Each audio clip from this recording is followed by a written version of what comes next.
Europe অঞ্চলের বাছাই পর্ব থেকে নেদারল্যান্ডসের সঙ্গী হয়ে 2026 টি-20 বিশ্বকাপের টিকিট নিশ্চিত করেছে ইতালি। ফলে প্রথমবারের মতো ক্রিকেট বিশ্বকাপের মঞ্চে দেখা যাবে ইউরোপিয়ান দলটিকে। আগামী বছর ভারত ও শ্রীলঙ্কায় অনুষ্ঠিত হতে যাওয়া 2026 বিশ্বকাপে খেলবে তারা, যদিও বাছাই পর্বের শেষ ম্যাচে নেদারল্যান্ডসের কাছে হেরেছে তারা। নেদারল্যান্ডস 135 রানের লক্ষ্য অনায়াসে তাড়া করে জয় নিশ্চিত করে এবং তারাও বিশ্বকাপের টিকিট নিশ্চিত করে নেয়। বাছাই পর্বের নাটকীয়তায় সবচেয়ে বড় ধাক্কা খেয়েছে স্কটল্যান্ড। টানা 4 বার টি-20 বিশ্বকাপে অংশ নেওয়া দলটি এবার জায়গা পায়নি। দিনের আরেক ম্যাচে তারা জার্সির বিপক্ষে হেরে বসে শেষ বলে। এই ম্যাচে জিতলে তারা টিকে থাকতো দৌড়ে।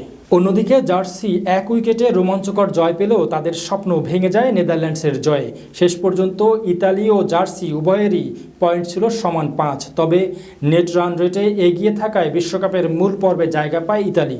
ইউরোপ অঞ্চল থেকে এবারে বিশ্বকাপে তাই খেলবে নেদারল্যান্ডস ও ইতালি। আর ক্রিকেট বিশ্বমঞ্চে প্রথমবারের মতো দেখা যাবে ইতালির প্রতিনিধিত্ব।